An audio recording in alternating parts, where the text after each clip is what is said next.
walked across Abbey Road many times. I live in Hampstead, so it's just down the road from me, basically. And yet I'd never listened to the album.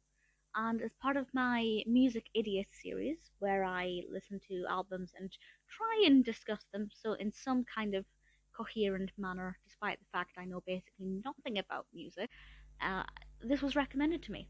And I thought I'd give it a watch or a listen. I'm so used to talking about films, I don't have the vocabulary I need to discuss an album.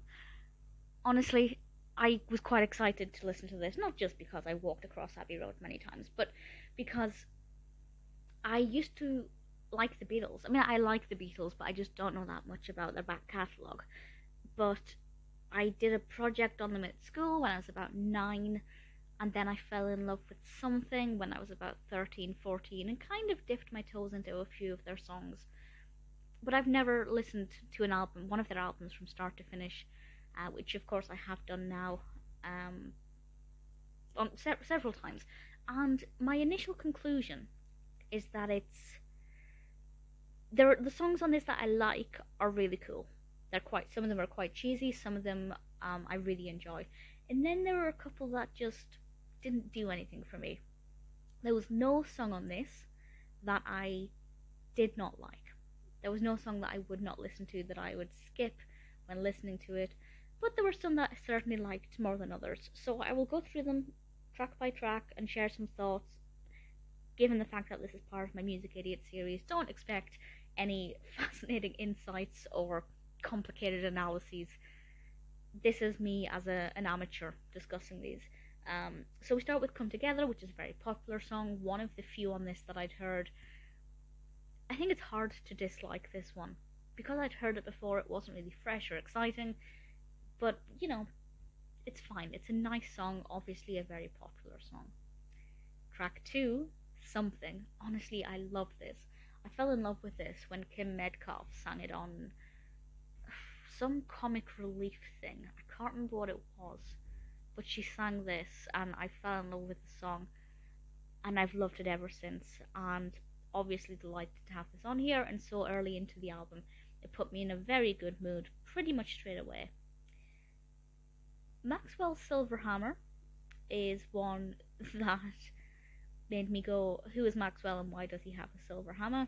I'm still not, I don't have an answer to that, so if anybody can tell me, please do. I haven't done too much background reading about these songs because I don't want to. I want to just appreciate the songs for the sound of them, but probably once I finish doing this discussion, I will go into a little bit more detail and see what else I can find out. But please, if you're a Beatles fan, feel free to enlighten me about these. So apparently George Martin was on the organ for this song. That's interesting. It's a good song and I like it. Then we have Oh Darling, which I have no thoughts about. I know nothing about it. I wasn't moved by it. I didn't dislike it. Then we had Octopus's Garden, which I really liked. I thought the rhythm for this one was really interesting. It kind of, buried its way into my brain and kind of stayed there even after I'd stopped listening to the album. It's never going to be my favourite, but it was alright.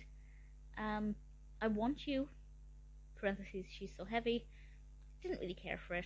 Apparently it was written by John Lennon about his relationship with Ono, and that aspect of it I find fascinating. To kind of know the history and the meaning behind it, that's interesting. But with regards to the song itself, nah, not bothered.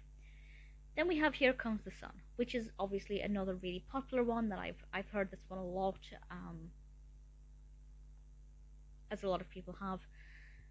So I liked it in that respect. If I'd heard it for the first time, would I have liked it? I think so. It's got a kind of twinkly aspect to it that's really addictive. Apparently this was written by George Harrison in Eric Clapton's garden in Surrey, which is just a nice little tidbit of information from Wikipedia. I'm trusting that that is correct.